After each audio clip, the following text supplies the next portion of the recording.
Okay, so welcome to this session on getting ready for racing. Everybody's just been sharing in the chat what kind of races they are doing. We've got a whole load of different distances, types of racing, types of what, whether it's run, race, triathlon or whatever, different distances. So what I'm going to try and do today is cover all of that in some detail. Some bits will be relevant for you, some bits won't. Try and just take on board what is useful for you and don't stress about the things that you don't need to be worrying about. In terms of what we're going to talk about, I'm going to go through a quick introduction to myself, but then ask you to introduce yourself as well. Some of you have already been doing that in the chat. Then we're going to be covering off, kind of topping off the training. So this is aimed at people who've got a race in the next month, 2 months or so, or who are thinking what they need to be taking into account going forward. So this isn't how to do a whole training plan, but this is just topping off the training as we get closer to race day. We'll be looking at race day nutrition, hydration, pacing, mindset, kit, answering your questions. Some of you have sent them in advance. Some of you will be asking them as we go. We'll take a look at how I can help you if you're interested in any more support after tonight. In terms of what we're talking about, as I say, it's mostly going to be looking at triathlon. That's mostly who I work with, and it's mostly where you need more detail because there's so many bits and bobs to the whole race that it kind of takes a bit more explanation. But it is relevant, you know, all about nutrition, hydration, pacing, mindset, kit even. All of that's relevant whatever you're racing, but you can just sit there slightly smugly and go, oh, thank God, I don't need to worry about all those other bits that other people are stressing about. What I'm not going to be covering today, just to be really clear, I'm not going to be telling you how you get to the point just before those few months prior to race day. So all of the stuff of building up your training in the first place, all of the stuff, your everyday nutrition, all of which is absolutely vital. And anybody who I coach knows I'm incredibly passionate about, but there's just not time to go into all of that today. This is going to be around 60 minutes, and it's just covering that kind of peaking up your training and then the other things you need to be thinking about for race day. All those other things, as I say, the things I talk about with my clients, the things I talk about in my membership. If you're interested in working with me, any of that, then I'd love to work with you on that, but it's not what we're going to have time to talk about today. So, quick introduction to me. So, an apology to those of you who have heard this story before. So, this is me doing my first triathlon. It was back in, I think, 2012, and I probably had the worst year of my life. Pretty much anything, not anything that could go wrong, but it felt like anything that could go wrong had gone wrong. Everything had gone wrong together, and I was not in a good place. My mental health was not in a good place. But out of somewhere, and I don't remember, or I don't know how I decided to do it, but I decided to drag myself out of this hole by doing a fundraising challenge, one of the charities I worked with at the time. And it was A to Z of all these different things, physical challenges. So it was like doing my first triathlon, swimming open water every month of the year. Oh, I can't even remember all the others, but all these different things beginning with different letters. And I didn't finish the alphabet in any way whatsoever, but doing that process was nothing short of life-changing for me. I was not a sporty kid at school. I was not into any of these sports or anything before. But through that process of starting to do those things, I saw the impact that physical exercise could have on my mental health, on my self-confidence, on so many parts of my being, to the point that I felt so passionately about it. I changed careers. I stopped doing the job that I was doing and retrained as a personal trainer and a triathlon coach because I wanted to help other people to discover the life-changing power of exercise in all those different ways. I set up my own business, Feel Fit with Lucy, and my emphasis has always been on how training and exercise in all its different formats makes you feel. So it's not just about the numbers on the clock or whatever, it's that you feel better in your body, in your mind. That's always my goal. It's always up to you what your goal is, but that's how I hope to help my clients when I'm working with them. I then went on and trained as a mental health and exercise coach, again, because that mental health element of exercise is what I'm so passionate about, supporting my clients to get the mental health benefits of exercise, but also we're so good at beating ourselves up in relation to exercise, all the things that we're not good enough at, that we're not fast enough at, and trying to help people break through that and again find the positive side of exercise rather than it being this thing to beat ourselves up with. I also trained as a life coach. I'm an accredited life coach, again, because I just believe in the power of working with our minds to get the best results for ourselves. In terms of my own racing, I'm privileged to have raced for Team GB. I don't know how many times, I've got enough of their bloody tri-suits, but lots of times for Team GB at Olympic distance and middle distance in European World Championship. I've done 4 Ironman races, coming up to my 5th in a few months, well, in about 6 weeks. And I've done lots of ultra cycle racing and Audax and things. Yeah. Not done so much ultra running. I would love to. One day when I get all these other silly races out the way, then I would love to do more ultra running. I've been an expert lead on triathlon or endurance for Virgin Active in their London clubs, for Oro, if anybody remembers them. I worked loads with the Run Mummy Run community run club, which sadly shut down earlier this year, but brilliant community of people. And I work with Women in Tri, again, another brilliant organisation bringing gender diversity to triathlon. I've also been head coach for 4 different triathlon clubs, originally down south where I was from originally, and most recently I'm up in York now, where I know lots of you from. In terms of working with my clients, I have lots of different plans and offers to people. I maybe have too many, but the main 2 ways I work with my clients is, number 1, I have a membership, which is for female triathletes and runners. It's a monthly membership. It's very cost effective. We have, I'll tell you more about it at the end, but we have masterclasses, we have Q&As, we have coaching calls, everything to support you on your journey to getting the most out of your training. And then I also work one-to-one with clients, some of whom are on this call as well, writing training plans where I work with you very much on a one-to-one level, writing a training plan that is specific for you, your goals, your fitness, your availability and everything. So that's the 2 main ways that I work with my clients. I also try and do lots of events like this because I'm really passionate about supporting people to get the most out of their sport and sort of break down some of those fears and worries. So getting to know you, if you haven't already popped it into the chat, please do pop in now. If you've got a race coming up, what race that is, distance, when it is roughly, if it's your first time, and if you've got any fears or worries around it. So people have already popped in. We've got some sprint tries, we've got some swim races. Jude's doing some ultra running. Helen's biggest worry is about remembering to use her legs on the swim. Charlie has got Ironman Austria coming up. Matt is doing Ripon and Helmsley, first time doing those distances. Biggest worry is the open water swim and fueling and pacing. We'll be talking definitely fueling and pacing together. Stacey's got an Olympic try coming up, the London Olympic try. Again, it's the open water swim. Sophie is doing a very exciting ultra marathon. So we've got a whole range of people doing different stuff, some triathlons, some shorter distance, some longer distance, some ultra running. And there's lots of people who can't make the call tonight, but who are waiting for the replay, who I know have shared with me are doing all those different distances. So as I say, I will try and cover off a bit of everything. Not everything will be relevant to you though. So in terms of building up our training, it might be a bit late in the day, depending on when your race is now, but I would always say the most important thing in terms of building towards your race is to have a plan. You want to know where you're trying to get to. Lots of people will start at where they're at and build up gradually from there, which is brilliant. We always want to build up gradually rather than doing too much too soon. But I would always say we need to work back from race day. You can't have a plan to get somewhere if you don't know where you're trying to get to. So you want to know what you need to get to, what the distance is, what the demands of that race day is, and then all of your training is about building up safely and gradually from here to there. I won't talk about how you build up that training plan. That's something I go into a lot of detail in the membership and obviously do for the clients I work with. But you know, that plan is the thing that is going to get you from where you are now to where you need to get to. In terms of what that looks like as we get to these last few weeks though, if you're building up to a new distance, a distance that you haven't done before, then your longest session wants to be about 75% of that total distance. You're not trying to do the full thing before you do the full thing, because you're just going to tire yourself out, go into race day too tired, potentially injured. So your longest session is going to be about 75% of the total distance, unless it's a distance you're doing all the time, in which case that's fine. You go further than it, so you're used to that distance on race day. And then you go into your taper. Your taper is when you reduce the volume, but you keep the intensity. So the main goal of the taper is to make sure you go into race day fresh. And please, please, please don't do what lots of people do and go, oh my God, I haven't done all my training, so I'll try and fit in all my training now as I get into the taper. You will not build training, you will not build fitness at this point. The goal of the taper is so you feel fresh on race day. If you did nothing but sit on your bum for those 2 to 3 weeks, that would be more effective than trying to fit in all the training you're worried you've missed.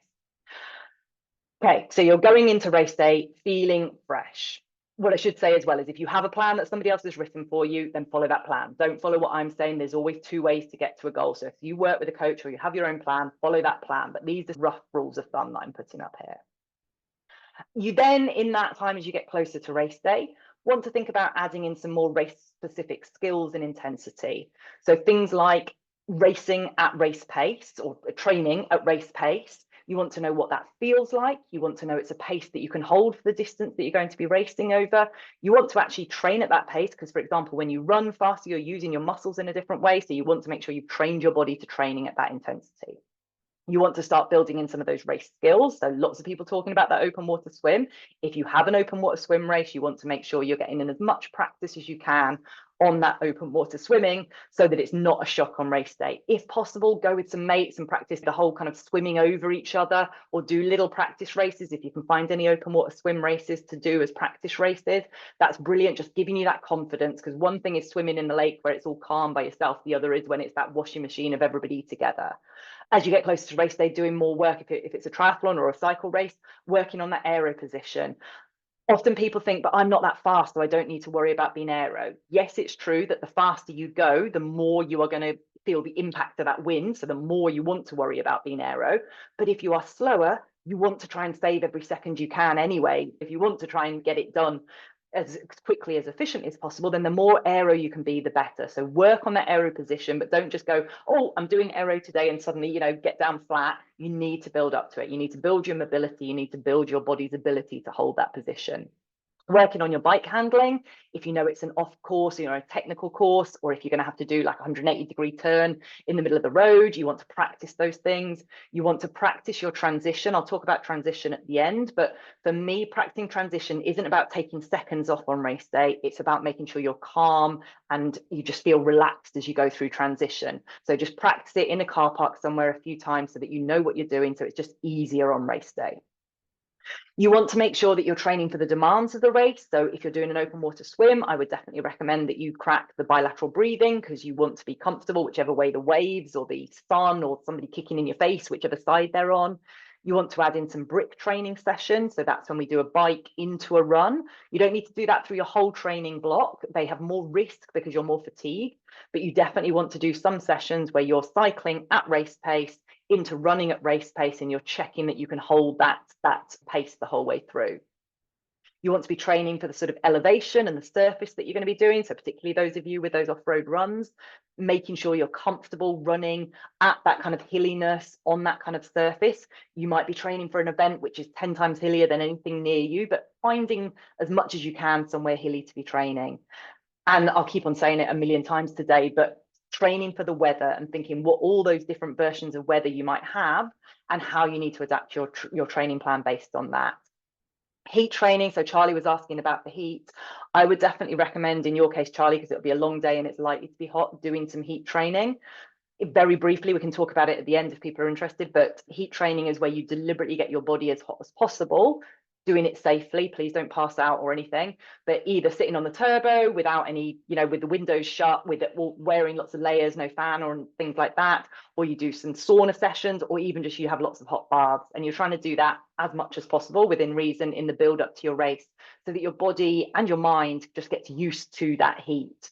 Even if it's not hot on race day, that's a really effective way of effectively improving your blood plasma, improving the consistency of your blood plasma, getting more blood plasma effectively. So it's it's kind of called the poor man's altitude training now. People will do it to prepare for race day, even if it's not actually going to be hot on race day. But if it is, you get double benefit. And then in these training sessions, as we get closer to race day, trialing your race day plan. And for me, your race day plan needs to include nutrition, hydration, pacing, mindset, and kit. And those are all the things we're going to talk about in a bit more detail in a second.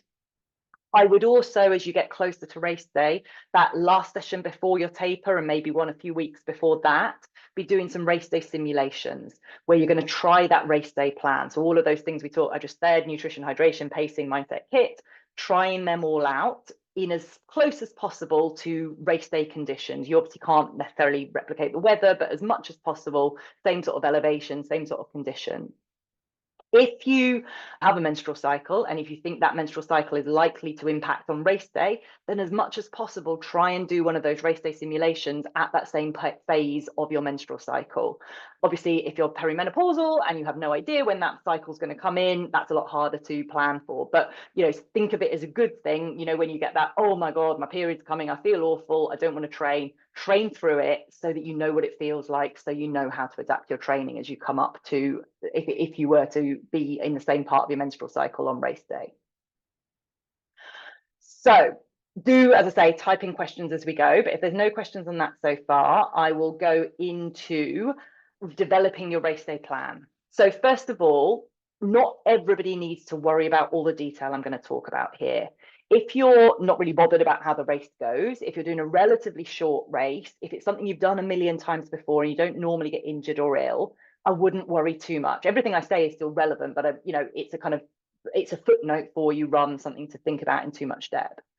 Where it does become more important to work on this race day plan is if you're really, really invested in your result, particularly if you're doing a long day, because everything we talk about will just have more of an impact over the longer term. If you're a first timer, still take everything I say with a pinch of salt. Don't stress yourself out with too much detail, but just make sure you've kind of thought, does this apply to me? Do I need to worry about it? And particularly if you have a history of illness or injury when you pick up the training.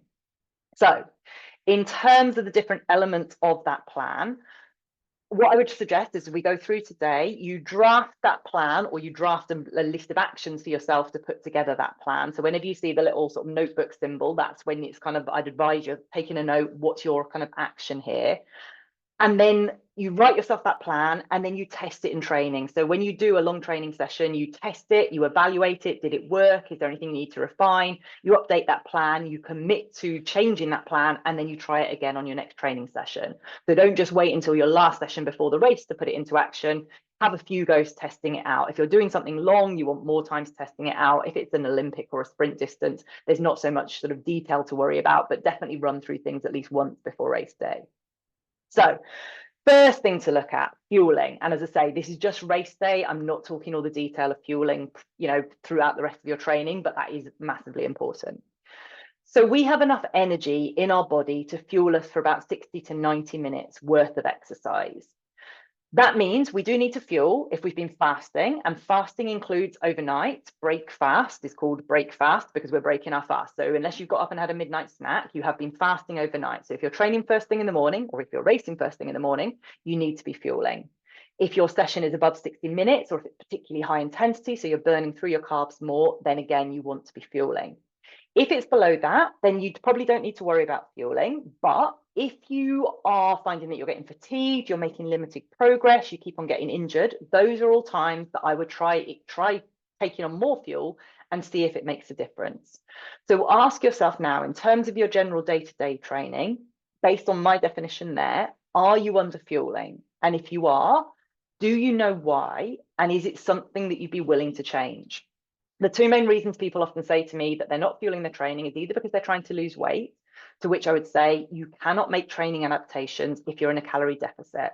So if you are going into those sessions underfueled, or if you're finishing those sessions underfueled, your body will not be able to adapt to the training you're asking it to do, which either means you just don't make progress, or you get injured, or you get ill, which certainly isn't going to help you with burning the calories. And I hate relating exercise to burning calories. I think we should be exercising because of all the other benefits it gives us. But if part of that thing in your head is I exercise to burn calories, you want to avoid getting injured or ill. So make sure you are fueling your training.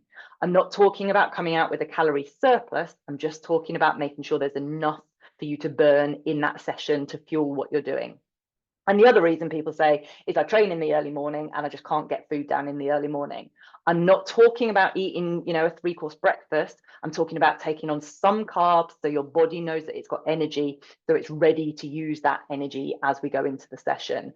There's some ideas there on the screen of things that are very simple. Rice pudding is my go-to, but it could be baby rice, could be a banana, could be a yogurt, a smoothie, something with carbs in that's just going to give your body that energy coming in. If you underfuel your training, as I say, you risk being hungry, so you end up potentially eating more anyway. You risk injury, you risk muscle loss, you risk making less progress. You're not adapting your stomach for racing, and you risk slipping into low energy availability or even into reduced energy deficiency in sports, which is sort of syndrome, which you do not want to be in. In contrast, when you're fueling, it means you can train harder, you can recover better, you're getting more adaptations, and you just feel better and enjoy it more. And I can't stress that point enough. I'm working with so many clients at the moment that are finally cracking the fueling side of things. They're not putting on weight, but they are enjoying their training so much more because they just feel like they've got more energy and they're recovering better. So that's a bit over, but it's something, as anybody who works with me knows, I'm very passionate about. Please, please, please fuel your training. But by the time we get to race day, it becomes even more important because we need to train our stomach as well. When you train your muscles, you train your cardiovascular system, but we also want to make sure that we're training our gut. If you're racing over 90 minutes, then you need to include fueling in your training plan. The more fuel you take on, in theory, the faster you can go. But if you take on too much, you end up feeling sick, you end up in the portal or whatever. So it's finding the right balance for you that is helping you go as fast or as easy as you can without feeling sick. We used to say that the gut has a theoretical capacity to absorb 60 to 90 grams of carbs an hour. The pros are now up to 120 grams or more an hour in long races, Tour de France or whatever. Think for yourself, do you know how much you normally take on an hour? For most people, if we're talking a gel or something an hour, or a gel or race, a gel's about 30 grams. That is not doing yourself justice for what you could be doing. So ask yourself, how much do you take on? And if you could increase it, are you willing to try? What that could look like, think about what you're having pre-race. So pre-race, you're often nervous, hopefully you're not, but you're often feeling nervous, you're often away from home. So what's going to be practical for you to have pre-race? Practice with that in training, know how long you're going to take to digest it, feel, ready to start doing whatever the first part of your race is. During, you might be thinking gels. Loads of people don't like gels, but there's so many other options now. You've got your blocks, you've got your little sweeties, you've got energy drinks. I just live off Hartley's jelly, all those other things as well. It doesn't have to be gels, but often people say, I don't like gels because they make me feel sick, because they tried them for the first time on race day and they hadn't built, or first few times before race day, and they hadn't built up their stomach's ability to take on energy. But also gels are a hell of a lot better now than they used to be, a few years ago. So revisit them.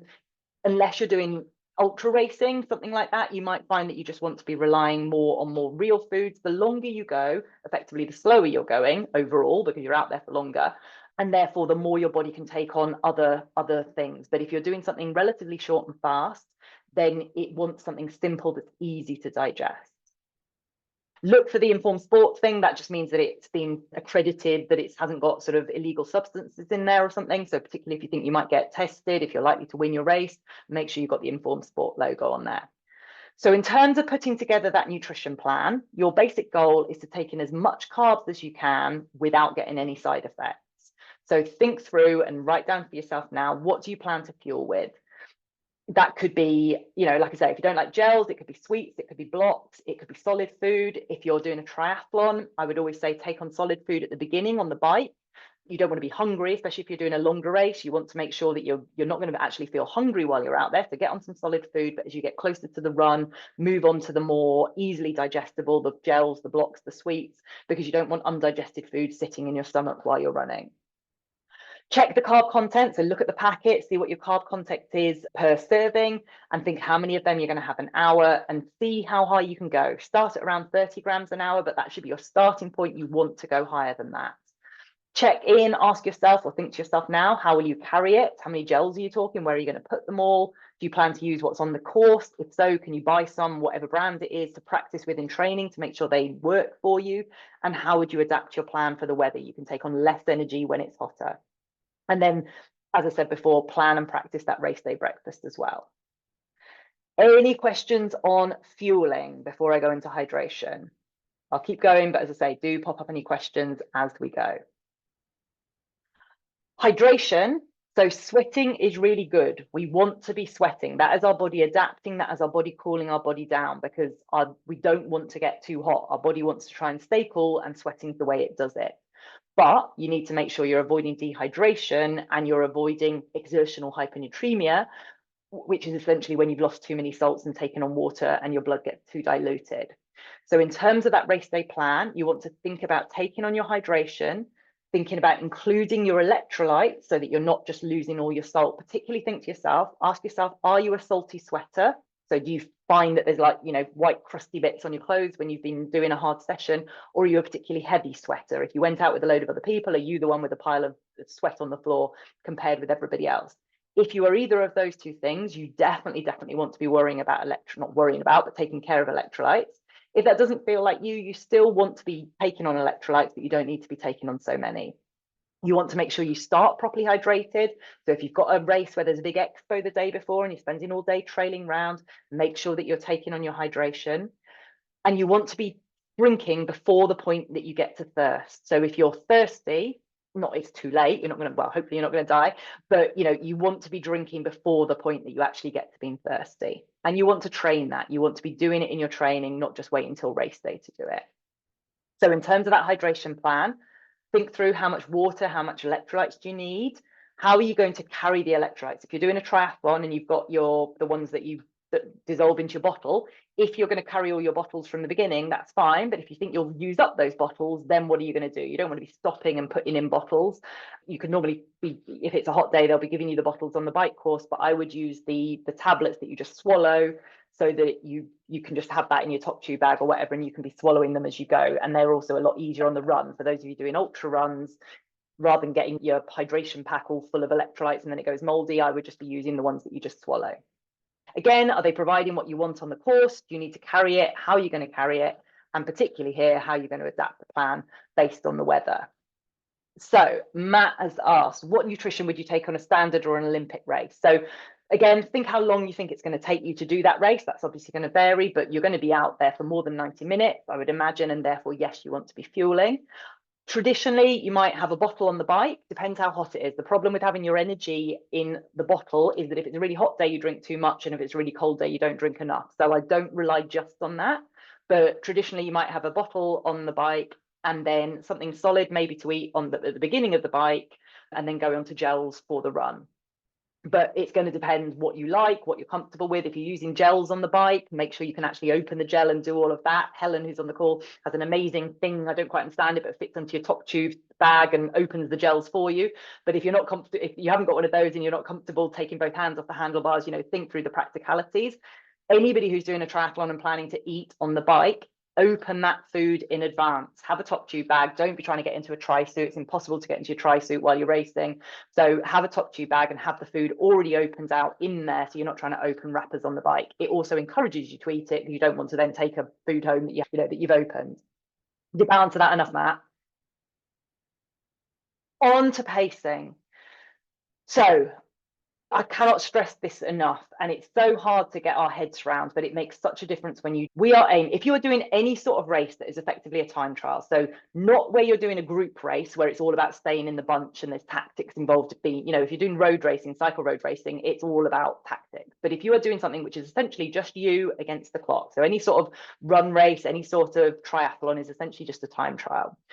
The most effective way to race is constant power or constant effort. That's going to mean that you are more efficient and you get a faster overall time. If you go too fast at the beginning, which we all do because we feel fresh at the beginning and we get all excited, but if we go too fast at the beginning, it makes us slower overall. If we go too hard on the bike, if we're doing a triathlon, it makes the run miserable. So people say, oh yeah, I had a brilliant bike split, but my run was awful. Yes, because you're knackered from having just done the bike. If you're going, and this is cycling or running or anything, if you're going too hard up the hills or too hard into the wind or working too hard at any point, it is making you slower overall. And it's making you slower, and most people don't want to be slower. Even if pace isn't their goal, nobody really wants to go out and deliberately be slower, but it's really demoralizing when you start being overtaken. And contrary, it's really, motivating when you start overtaking people. It also, if you know how long it's going to take you, it makes it so much easier to plan your logistics. If you've got supporters out in the course, they know when you're coming through. It means you know how long it's going to take you, so you can make that fueling plan and carry the right amount of fuel. So if you can try and work out the pace that you are going to be racing at, or the effort, sorry, not the pace, the effort you're going to be racing at, and you can work out how long that's going to take you, that makes race day so much less stressful. So use your training sessions to test that sustainable race pace. Have an idea of what you think it is. And Matt, I've got an answer to your numbers later on, but have an idea of what you think it is, but don't go with it's what I want. Don't say I want to do it in 3 hours and therefore this is the pace. Do it based on what you can do. I might want to run a sub 2 hour marathon, but there is no point in me going out and trying to train at that because it's physically impossible for me to do that. So I need to work out what pace I can maintain, test it, and then I deliver that on race day based on what I've proved to myself I can do in training. So in terms of what you need to put down on that plan, do you know what pace you're going to be racing at? And how are you going to measure that? I've said pace, but I don't really mean pace. How are you going to measure the intensity? And I'd say that's a combination of heart rate, And lots of people don't wear their heart rate monitors for racing. So think about the implications of that. And I would never be using a wristwatch for heart rate. It's not generally, you'll know yourself, but it's generally not good. It's not accurate. So chest strap or armband heart rate. Power, a lot of us have power on our watches now, and it's not perfect, but it's not bad at all. And it's a really good way of seeing if we're spiking as we go up the hills or into as the conditions change. Or RPE, perceived effort. But bear in mind, you could be running at the same intensity at the beginning and the end of the race, but it feels very easy at the beginning, very hard at the end. So I'd always have a second way of checking to make sure you're not going too hard at the beginning. Know how you'll adapt that pace for the weather. If it's hot or if it's cold, that's a strain on your body, and so you're not going to be able to hold that same pace. Better to drop your pace at the beginning rather than go off at your the pace you plan to go at, and then really suffer once you get into it, as we saw lots of people at London Marathon this year. Consider run walk. So especially if you're doing those longer races, whether it's an ultra, whether it's a marathon, whether it's an Ironman, I'd really consider run walk. It reduces your risk of injury. It gives you a chance to take on your nutrition. It breaks it up from a mental point, and loads of people get a PB on what run walk. It's not about giving in. It's about having a plan that involves that run walk right from the beginning, rather than it being your kind of point of last resort when you feel too tired at the end. And then in that training, whilst I'm saying to try training at your race pace, please don't go out and do your last marathon training run 30k all at race pace. That's going to be too much strain on your body. Break it down into intervals. So do 5 or 6k depending on your distances, but 5 or 6k at your race pace. Have a little recovery, then go again. So you're starting to build it up, but you're not putting your body through the whole strain of doing the whole session at race pace. Helen has shared. So it's the Top Peak Fast Fuel Platform top tube holding system. That's a big mouthful. But yeah, she swears by it. Works really well to open your gels on. That was for opening your gels while you're racing. So quick check-in. Those of you who are live on the call, how are we doing? Is it making sense? Is it helpful? Is it overwhelming? Are you suddenly going, oh my God, I've got too much to think about? Or are you managing to separate out what's relevant for you and what isn't? And most importantly, what's your key takeaway so far? So if you just pop into the chat now, thumbs up, thumbs down, and what's your key takeaway so far?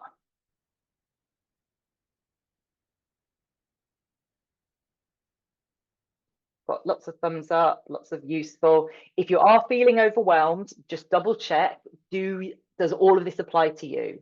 If it doesn't apply to you, then smile happily and think, no, I don't need to worry about it.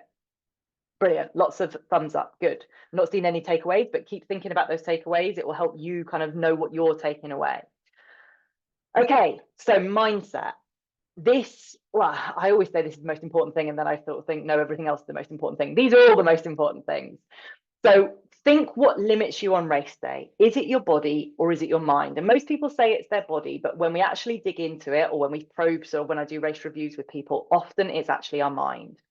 So if you have problems getting your training done, if you have problems on race day with nerves or lack of self-belief, if you're not enjoying it, if you struggle to keep yourself going when it gets hard, these are all the times when I'd really recommend you start or carry on if you already are, but do some work on your mindset.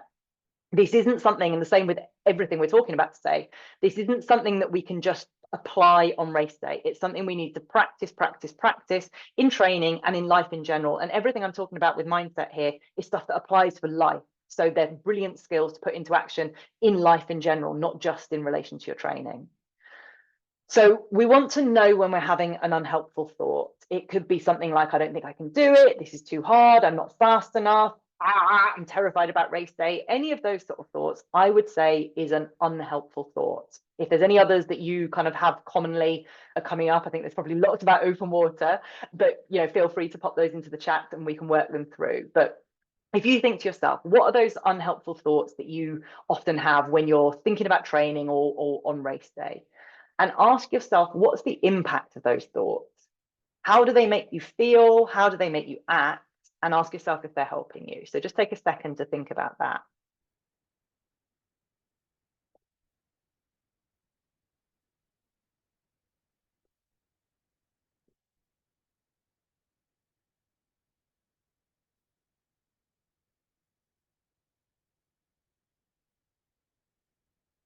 So when those thoughts come up, think, are they helping you? And if they're not helping you, are you up for changing them? And people are sharing their thoughts into the chat. So I'm trying to look at those, but I'll carry on talking through this and we'll hopefully come back to some of those thoughts at the end. My process when we're working on our thoughts is always the same. First of all, we need the awareness. We need the awareness that we're having an unhelpful thought and that thought can be changed. Remember, thoughts are not facts. They are just a voice in your head saying a thing. We tend to have lots more negative thoughts than we have positive thoughts because our brain is trying to protect us. It's trying to look out for risk and trying to protect us. Something like 80–90% of our thoughts are negative, and they're the same thoughts that we have all the time. But we're trying to change that balance. We're trying to change from being stuck in this negative space to something that's going to help us more. So we need the awareness we're having the unhelpful thought. We then need to pause. In that pause, we give time for our more rational brain to respond. When we're in this really fast thinking, we're just stuck in this kind of, I can't do it, oh my God, oh my God, oh my God. And we're stuck in this kind of the irrational part of our brain. But the irrational part of our brain, or the more emotional part of our brain, is much faster to respond. If we pause, we give time for our more rational brain to kick in. And then we start to interrogate those unhelpful thoughts. If you can, I'd really suggest writing it down, or at least saying it out loud, because again, that's slowing down our thoughts, so it's helping us to respond more rationally. And you're going to ask yourself, is that thought true? And what would a more helpful thought be? There's loads of ways of interrogating your thoughts. And again, I go through all these in the membership in a lot more detail and working with clients individually. But the basic process is it true? Is it a helpful thought? And if not, what would a more helpful thought be? So if we look at those examples I gave you before, if you say, I don't think I can do it, and that could be the same as what did Matt said, I've forgotten how to swim, or I've forgotten how to breathe, which, you know, he's laughing, but that's the kind of thing that our mind goes. So what do you actually mean by this? Our mind gets stuck in very black and white. I can't do it. I can't swim. I can't breathe. Or Stacey, I can't clip in on the bike. It's not as black and white as that.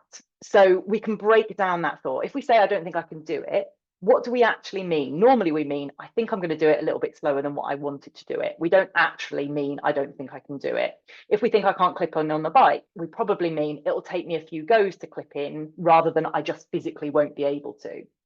So break down that thought, and it suddenly becomes a lot less scary when it becomes this rather more nuanced, boring, well, I might be able to under these circumstances, la, la, la, la, but it takes the power away. If we're saying this is too hard, again, go easier. Generally, we can just go easier. So rather than going, I can't do this, it's too hard, go, okay, I'm going to go a bit easier, and then it won't be too hard. But also ask yourself, you signed up for something that was hard. It was a challenge. Generally, that's why we signed up for it. So, you know, think, do I want to work on my resilience? Do I want to build my fitness? To build my fitness, I need to do something that is more challenging than what I've previously done. So sometimes there's a reason it's hard. We signed up for that in the first place. When we're having these thoughts that we all have of, I'm not fast enough, everyone's better than me, first of all, ask yourself why that matters. Why does that actually matter? Does it change your value as a human if somebody else finishes a race 10 minutes faster than you?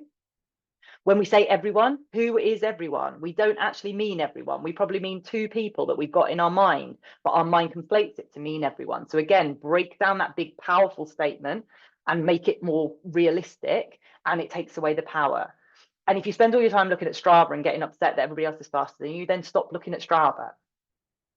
In terms of race day nerves, so lots of you have asked questions about this.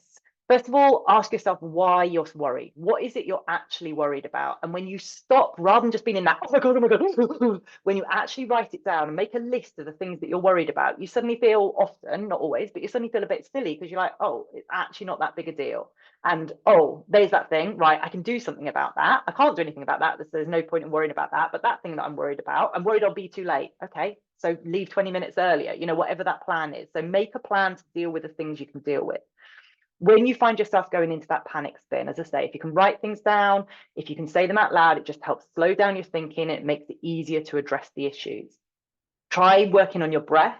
A lot of us breathe very dysfunctionally, just into our shoulders, up here, into our chest. If any of you do strength and conditioning sessions with me, we work on trying to breathe more deeply, breathe all the way down into our belly, expand our diaphragm. When we do that, we're getting more oxygen in, which helps us with exercise, but it's also helping to calm down our nervous system. When we're in this really shallow breathing, our body is in that kind of fight or flight state. Take those deeper breaths, helps to relax the body more. We can also, if we're getting stuck and we're kind of thinking we can't do something, know your why. Why does it matter to you? Keep going back to that. Why does it matter? And that will give you your motivation to carry on doing the thing that you're finding challenging. As I've said, words matter. Don't make those big sweeping statements. Break down those statements your mind's coming up with and actually say, how true are they? Find what's actually more accurate. Mantras and songs can be really useful, things to keep yourself going. Try reframing, like that example of it's too hard. We can turn that into a positive. We can reframe anxiety. What's a kid on Christmas morning feel like? They've got butterflies in their stomach. They're really excited, but they've interpreted that as a positive thing, hopefully for most kids, rather than being a negative thing. So it's the same energy, it's the same emotions, but we've put a different name on it. So we can reinterpret that as excitement, as a positive thing rather than a negative thing. We can work on our grounding. I've already said breathing, but we can count. So when we're finding it too hard, when we're racing, or if we're getting stressed, we can just count up to 10. We can count our footsteps, our arm strokes, our pedal strokes, whatever. We can focus on our technique. So rather than getting stuck in the, this is too hard, I can't do it, we can just think about our technique as we go to keep ourselves grounded in what we're doing. And probably the biggest advice I can give you is rather than worrying about a finish time, rather than worrying about a number, go out on race day and say, I'm going to do the best I can do. If you do the best you can do, it doesn't matter what that number is because you can't change what the number is. But if you've given it your all and you've focused on doing the best you can do, then you can be proud of what you've achieved on race day. And people often think, but that means I'll take the pressure off. When we take the pressure off, we get better results. Think of any boss you've ever had who's got the best out of you, or if you're a parent, how you get the best out of your kids. It's not by shouting at them. It's not by screaming at them. It's not by scaring them at them. It's working with them and encouraging them. So be that for yourself. Try and encourage yourself to get those best results. Oh, got the wrong heading there, but anyway. So in terms of putting it into action on your mindset, think about what thoughts derail your training or your racing. What's the most common unhelpful thoughts that's going through? And how can you replace that with a more helpful but believable thought? It's a process to change our mindset, and I'm not going to go into all the detail of that now, but it takes time. When you first try and break it down, it can feel really easy at first, but then when you try and reinsert that thought, it can feel really hard. But the more times we think that thought, the more we start believing in it. It's not about lying to ourselves. It's just choosing, I could have a really negative thought or I could have a more positive thought. Which one's going to serve me better? Think about when those negative thoughts are most likely to occur and how can you almost remind yourself in advance of how you're going to deal with it. And then finally, kit. We're nearly there. So are you using the kit now that you plan to use on race day? And if not, don't put it off. So many times I talk to clients, particularly in the context of triathlon, because there's just so much more kit, where we aren't using the kit that we want to use for race day yet, because we're going to get it another time. You do not get more time as you get closer to race day, because all of your training sessions are getting longer. So you haven't suddenly got more time. Things don't get cheaper just because you have waited. I mean, there might be a sale, but generally they're not getting cheaper. So get it now so you get to practice with it now so you get the benefits of it.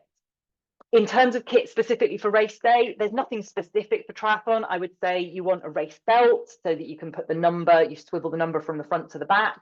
You probably want tri-laces unless you're doing a longer distance race. It just makes it easier to slip the shoes on to slip your trainers on. So you want tri-laces in your shoes for a longer race. The transition's such a tiny proportion of the race time and you want more support in your shoes, so you might not want to bother. Body glide before you put your wetsuit on, around the neck particularly, so you're not getting chafing at the back, but on your wrists, on your ankles to help things slide off. Matt, you were asking about getting the wetsuit off over. I would lather yourself up with body glide around the wrists as well. You might find putting some talc into your shoes and your socks just helps them go on more easily, but you don't need a load of special kit. I've got a packing list, which I'll send out to you all when I send out the recording, which is my packing list, which has been added to over the years by various clients. Use that or use your own list, but have a list that you go back to, you add your own details onto it. Make sure if you're planning to get your bike serviced, if you don't do it yourself, book that in well in advance so there's time to sort that out. Make sure you're carrying a puncture repair kit. Think about if you're doing a hilly course, do you want to change the gears? If you're doing a flatter course, do you want aero bars? Aero bars are not just about going faster, they're a place to rest your hands. They will make you faster, so do consider it if it's appropriate for you and your race. Think about, are you racing on tyres that are fast? You don't have to have the most ridiculous race tyres, but getting a tyre that isn't just a winter training tyre that's impossible to get off if you had a puncture as well. Even thinking about things like latex inner tubes can just make that rolling resistance a lot better, so you go faster. If you're thinking about changing your trainers, you want to replace your trainers every 500 to 800 kilometers. Don't wait until they run out to replace them. Replace them early so you've got time to break them in. Even if you're getting exactly the same pair as you've always had, break them in early rather than wait until you're too close to race day. You can then be having 2 pairs of trainers at the same time. It makes it much easier. And as I say, you've got that packing list there. For women, when we're buying women's kit, try and make sure it's actual women's kit rather than just something that somebody's made pink and called women's kit that isn't actually any different. A well-fitted sports bra can save a mile over a marathon. That means that you're going to finish your race at mile 25 and everybody else has to keep going to mile 26. That can make a massive difference. But for a well-fitted sports bra, it's about 4% difference, which is the same as, you know, the Vaporflies that people go and pay, I don't know, £300 for. Get that well-fitted sports bra. Make sure your bike fits you. Do you need a bike fit? But some of the most common issues for women are the size, the bike being too big, the saddle, make sure that saddle fits you. The handlebar width, often because men have wider shoulders, the handlebars are too wide, so we often want a narrower handlebar, and we might want a shorter stem. We want to be able to reach the drops. You need to be able to reach your drops. So many women, when I ride with them, don't want to go on the drops. The drops is the safest place for you to be. You're more aero, but you're also more in control of your bike. Your center of gravity is lower. You can reach your brakes. You've got more power on your brakes. So make sure you can reach those drops. If you think that you might be having your period on race day, then think about those different options. Your period pants, your moon cups. You can get swimming costumes with kind of effectively period pants in them now. So look into those different options if you're not already using them. In terms of soft tissue pain, and this is men and women, but do not accept that discomfort. Try out different saddles. Find a saddle that works for you. Where possible, try it before you buy it so that you know that it works for you. Make sure you're using a good, well-fitted chamois and that chamois you clean every time after training in it. Don't wear underwear underneath your chamois. If you suffer from vaginal dryness, then speak to your doctor about vaginal estrogen. It's locally applied. So if you don't want to use HRT for any reason, and this is as you come towards menopause, but if you don't want to use HRT because you're concerned about it, vaginal estrogen works very locally, and so it doesn't have the same issues. So I would definitely recommend looking into that if that is an issue for you. So when you are planning your kit, decide the kit that you plan to use on race day. Practice using it as you plan to on race day, thinking about the likely weather, and know how you will adapt your plan for the weather. Just checking down if there's any question. So just a quick recap, that plan, how much detail it needs to go into really depends on what kind of race you're doing and what's relevant for you. But things I would be thinking about including are your nutrition, what products, how often you're taking them, how many grams of carbs you're aiming for, how you're going to carry it.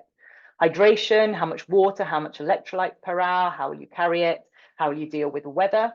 Pacing, what's your goal pace, your power, your effort, how will you track that in training and racing. Your mindset, what are your biggest vulnerabilities, and what tools will you use to overcome them. And your kit, are you using everything now? If not, when will you start? And again, how will you adapt based on the weather? That whole circle of testing it, trying it out, updating your plan, and always thinking, how will you adapt it for different weather? So pop into the chat for me now. What are your key takeaways from everything we talked about? And then if you have questions, which I haven't answered yet, and those that were submitted in advance, I'll go through in a sec. But if you have questions I haven't answered yet, please do pop them into the chat.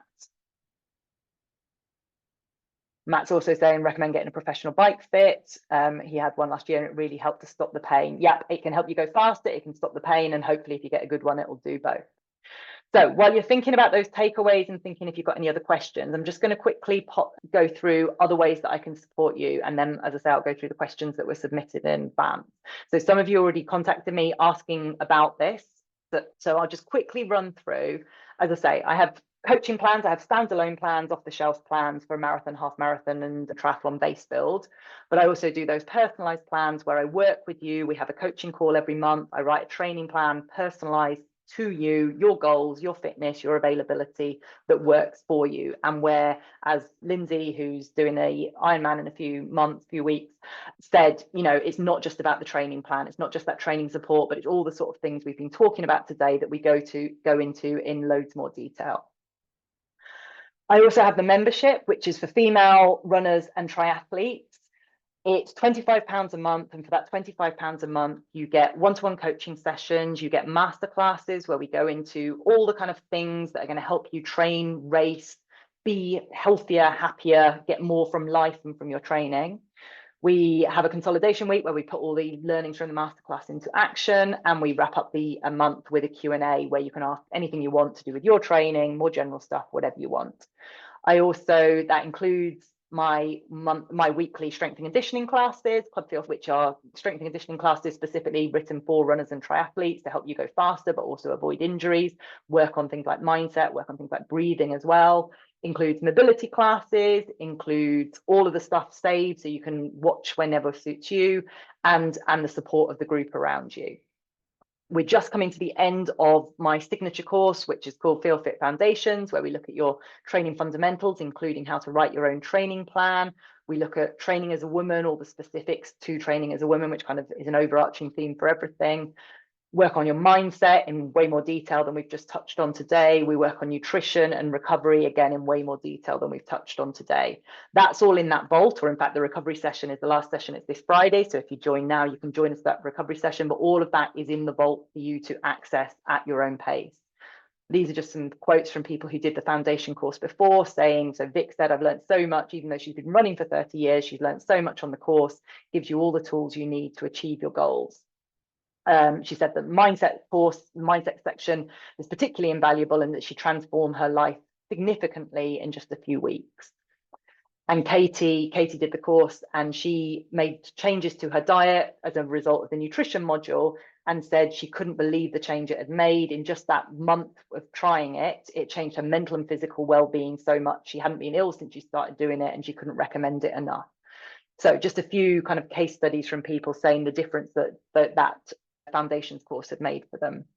In terms of what we've got coming up in June, we've done our coaching calls for the month, but we've got the recovery masterclass, which is this Friday at midday.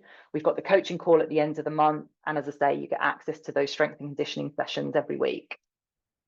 It's normally £25 a month, but if you take advantage of the special offer, which I'm offering you now, if you're on this call or watching this call on the replay, then you can get your first 2 months for just £5. So if you are new to the membership, not in conjunction with any other offers, all of that, but if you're new to the membership, you can get your first 2 months for just £5 using that code there. So if you hold your phone up at the screen, you can get that QR code there, or jot down that URL. I will send out the link, but I'm teaching strength and conditioning straight after this call, so you might get the email a bit late. So if you want to take advantage of that, for £5 for your first 2 months, have a try, see if it works for you, see if you're interested, then use that code MSHIP5. And if you sign up by tonight, so as I say, take that link down now, you'll also get a free one-to-one coaching call with me when you sign up. In terms of the calls, they're lunchtime, evening, we alternate. So hopefully you can always make the call, even if you can't make it 1 month, you can make it another month, but everything's recorded so you can watch it whenever you want. You can, of course, cancel any time. And if you're worried that you're too busy for it, I'd say then you need it the most. We work on things like how to get the best use out of your time. You're getting the best quality training through the things that I'm teaching you. You're getting the best results from your training through the nutrition, and you're getting that coaching, that one-to-one coaching, to make sure you don't keep making the same mistakes. So there's a reminder of that offer again, and then let's go into the questions. So let me just have a quick scan of what people have posted up. Get off Strava, yes. Or at least when you're there, stop comparing yourself. And nutrition, make sure you eat plenty. So in terms of questions that were sent in advance, first one was, I've got a race coming up in September. It's Olympic distance. I've been looking at tri-suits. Some say they're suitable for certain race distances. Are there any that you recommend? Same for a wetsuit. I don't recommend specific things because it so depends on fit. For a tri-suit, and particularly for a wetsuit, it depends on fit. So you need to try on a load and find what works for you. What is important? Well, the number one thing is that it fits well. You don't necessarily have to pay more, but I would say, particularly in terms of tri-suits, because I've bought my share of cheap ones, and unless you get one that's on a special offer, and that's what I'm always looking out, you know, something like Sport Pursuit or something where you get really good offers on there. But if otherwise, you do to a certain extent get what you pay for. And if it's got seams that are chafing, that's really uncomfortable. If the chamois doesn't fit you, and that's just personal based on your shape, what works for you. Some people like a fatter chamois, some people like a thinner chamois, but so it is personal. So try a load and find what's good for you. In terms of the difference between long distance tends to be about having a bit more padding, maybe being a bit more aero because you're going to be out there for longer. Personally, for long distance, I put a pair of cycle shorts on top of my tri suit, or for the Ironman I'm going to be doing, I'm just going to wear my cycle shorts. Most full distance will have a changing tent, so I can take off my cycle shorts, put on my run shorts. So think about those different practicalities for you. I'd also say for long distance, you might want to consider a two-piece because it's a lot easier to go to the toilet, and you probably need to go to the toilet at some point. Next question was how to cope with bowels on the run. So train it. Make sure that you have trained it so your stomach is adapted, so you're less likely to have issues. If it's just that you need to go to the toilet, not because you've taken on too much sugar, but just generally that's going to be happening, especially when you're running, there's impact to your stomach. Women have more issues with GI issues. Runners have more issues with GI issues, gastric issues. So I'd say cut down on your fiber around your longest training runs and around race day. So the day before, maybe a few days before, start cutting down on fiber.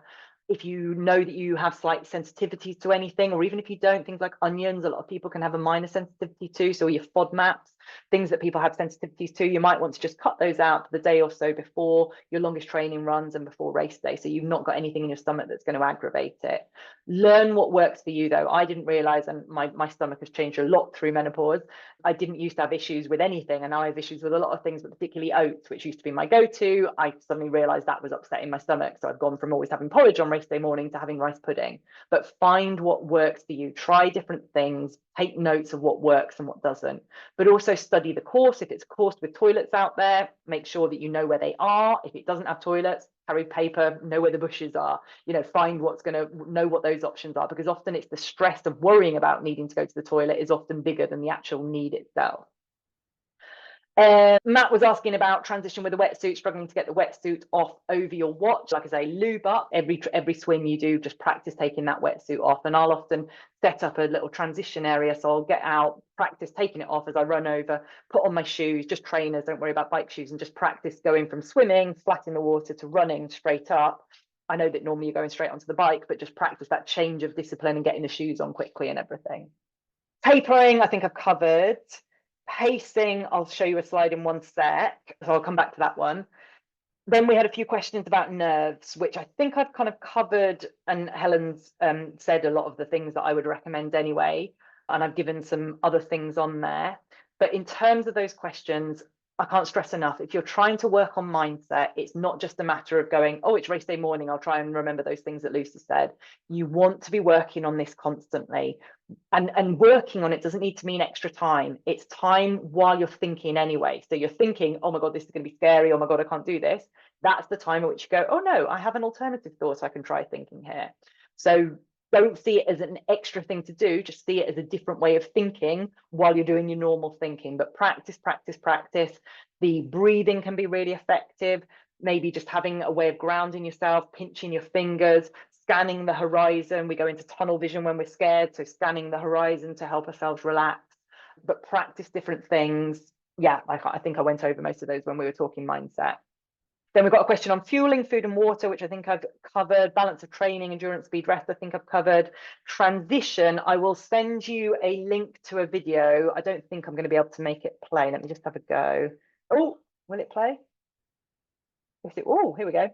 I will send you a link to this as well. I think this is only a few seconds long, but if you are doing a triathlon, practice your transition in advance. Set up your area, find a car park somewhere, find somewhere safe, set it up as you plan to on race day, and then just practice running, take your bike out, run round, come back, know in advance where your mount line is. So you practice getting on after the mount line, you practice dismounting before the mount line, and just do it a few times, and it makes such a difference. Like I say, the goal isn't to be faster on race day necessarily. The goal is to be calmer on race day. So all those things I said about breathing, relaxing, all of that becomes really relevant here as well. So I'll send you that video so you can watch it at your own speed. But yeah, practice it in advance.